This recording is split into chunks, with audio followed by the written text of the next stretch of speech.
Welcome to movie brand. Dileep സിനിമകൾക്കെതിരെ വിമർശനവുമായി advocate Harish Vasudevan.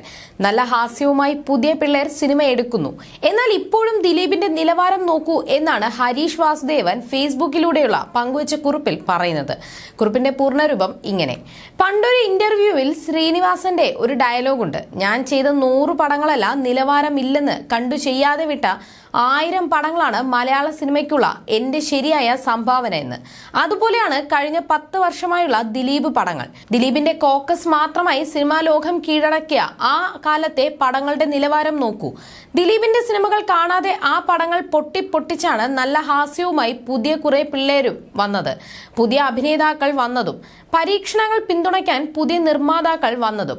അതുവഴിയാണ് മലയാളത്തിന് കുറെ നല്ല സിനിമകൾ കിട്ടിയതും. പൊതുവിൽ മലയാള സിനിമയുടെ പ്രത്യേകിച്ചും ഹാസ്യത്തിന്റെയും കുടുംബ ചിത്രങ്ങളുടെയും നിലവാരം ഉയർന്നതും. ദിലീപിന്റെ കാലത്തെ വളിച്ച ഡബിൾ മീനിങ് സ്ത്രീ വിരുദ്ധ കോമഡികളിൽ ചവിട്ടി വീണ മലയാള സിനിമ എണീറ്റ് നടക്കാൻ തുടങ്ങിയത് ദിലീപ് എന്ന വൻമരം വീണതുകൊണ്ടല്ലേ? എത്ര ഊർജ്ജസ്വലമാണ് ഇന്ന് ചെറുപ്പക്കാരുടെ പടങ്ങൾ. എന്നാൽ ഇപ്പോഴും ദിലീപിന്റെ നിലവാരം നോക്കൂ. അതുകൊണ്ട് കഴിഞ്ഞ 10 വർഷങ്ങളിൽ നമ്മൾ പ്രേക്ഷകർ കാണാതെ വിട്ട ഓരോ ദിലീപ് സിനിമയുമാണ് നല്ല മലയാളം സിനിമകൾക്കുള്ള നമ്മുടെ ഓരോരുത്തരുടെയും സംഭാവന എന്നായിരുന്നു കുറിപ്പ്. അതേസമയം കഴിഞ്ഞ ദിവസമാണ് താരത്തിന്റെ പവി കെയർടേക്കർ എന്ന പുതിയ ചിത്രം തിയേറ്ററുകളിൽ എത്തിയത്. വിനീത് കുമാറാണ് ചിത്രം സംവിധാനം ചെയ്തത്. ചിത്രത്തിന് മികച്ച പ്രതികരണമാണ് തിയേറ്ററുകളിൽ നിന്ന് ലഭിക്കുന്നത്. അയാൾ ഞാനല്ല, ഡിയർ ഫ്രണ്ട് എന്നീ ചിത്രങ്ങൾക്ക് ശേഷം വിനീത് കുമാർ സംവിധാനം ചെയ്യുന്ന ചിത്രമാണ് പവി കെയർടേക്കർ.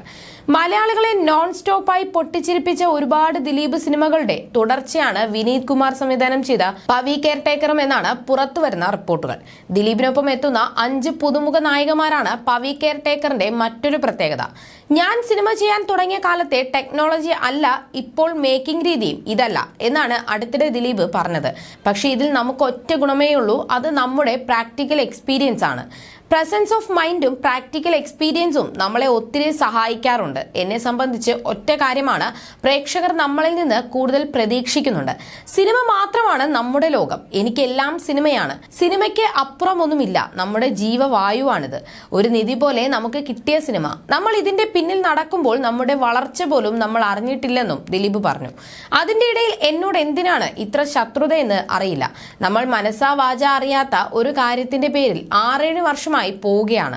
ശരി, സമയദോഷമായിരിക്കാം, നമ്മളത് ഫേസ് ചെയ്തു, നമ്മൾ നിയമത്തെ മാനിക്കുന്നു, നമ്മൾ അതിനുവേണ്ടി ഒരു ഫൈറ്റ് നടത്തുകയാണ്. എന്നിട്ടും ഒരു പുതിയ സിനിമ വരുമ്പോഴേക്കും പുതിയ ഐറ്റം അടുത്ത് വരികയാണ്.